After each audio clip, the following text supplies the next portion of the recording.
Des coups de massue violents pour faire vaciller le socle. La statue s'effondre. Le buste du roi Léopold II est à terre.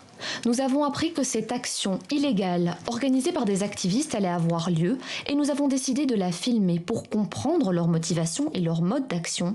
Visage masqué, ils justifient leur passage à l'acte par de la lassitude. Il y a trop de symboles de colonialisme à Bruxelles.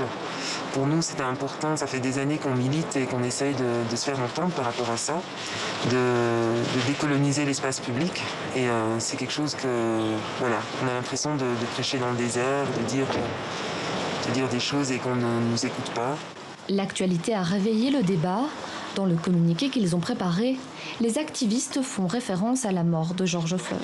Les récents événements aux États-Unis nous rappellent que le racisme est un fléau important, impactant et global. Le racisme est un héritage colonial qui colle à nos êtres, à nos interactions et à nos manières de faire société. Sa violence s'incarne jusqu'au nom de nos rues, jusqu'au choix des statues qui ornent nos places. Direction Molenbeek, après la statue des noms de rues, ici le boulevard Léopold II, la plaque est effacée à coups de peinture. Mais n'est-ce pas là effacer les traces d'une histoire qu'il conviendrait plutôt d'expliquer? Ce n'est pas l'avis des activistes. Casser, flouter, c'est pas occulter l'histoire. Parce que l'histoire, elle peut très bien se faire au musée. Le bourgmestre d'Odorghem est venu constater les dégâts avec un sentiment de colère.